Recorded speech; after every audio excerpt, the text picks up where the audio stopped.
When I'm due for a transfusion at the end of 2 weeks, I don't really feel like I'm kind of tired or like I need a nap or anything. Nothing's changed except now you realize there is something going on in my body. I may feel perfectly normal, but I'm not, and that sort of gets a little scary. And then doing this medication 5 nights a week, which is an infusion that takes about 10 hours. So it's just a big, fat inconvenience at the age of 23 years old. Anemia? That's the disease name? Is it Greek? Cooley's anemia. What is that? Cooley's anemia is the term for thalassemia, this congenital hemolytic anemia.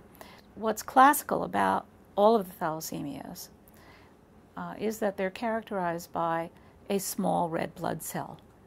I found out that Alicia had Cooley's anemia when she was about 8 months old.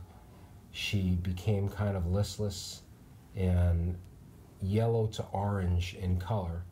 The pediatrician sent us to a hematologist, and the hematologist had very outdated information. He told us that she would not live past the age of 16. She'd be physically disfigured, facially disfigured especially.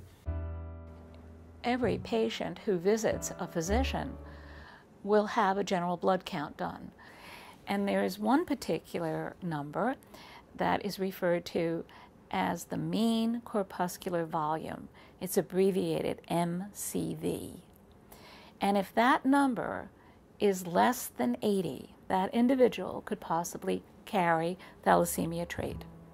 The month that Mia was born, New Jersey passed a mandatory law for babies to get checked for the newborn screening for sickle cell anemia. We told them we were both from Mediterranean heritage, and we both had an electrophoresis and came back positive, and that's when we knew that Mia had thalassemia major.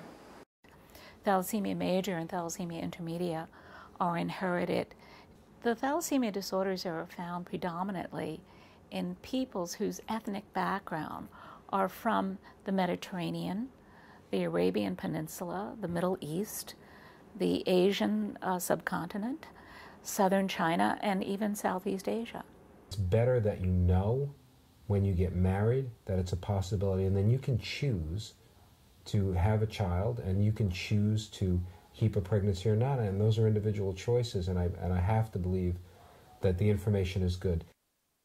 I went through many, many years of infertility before Mia. I didn't think I would have any kids, and while we were in the process of finding out what was wrong with Mia, I wound up pregnant with Marcy. Thank God Marcy was healthy, and not only was she healthy, but later on we found out she was a perfect match for Mia. The use of bone marrow transplants is a wonderful way to cure this. It's the only way to cure this disease now, if it exists. And I think we're going to get to a point pretty soon where we can do less than perfect bone marrow transplants. It's already kind of there. When Alicia was a baby and we all tested to see if we were a match, I'm not sure I would have pulled the trigger then, because the mortality incidence was somewhere at that time, if I remember right, maybe 3 or 4%. We almost lost Mia at one point. She went into septic shock, and it was touch and go.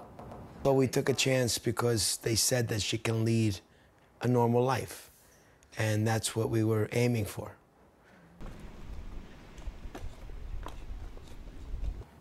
Teddy? Teddy was a surprise. While we were preparing for our Mia's bone marrow transplant, I found I was pregnant with Teddy.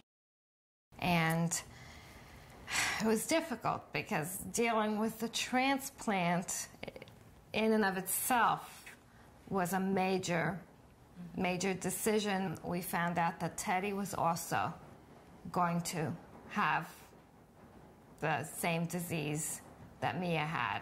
And when we found out that Marcy was also a perfect match for him, how could I not give him the same chance that I gave his older sister? As of late, with my daughters at the ages of 18 and 17, I know it's not going to be too far into the future when they'll be meeting someone. I used to joke with them and I used to say 3 dates and the boys get blood test. But, you know, reality is what it is. So.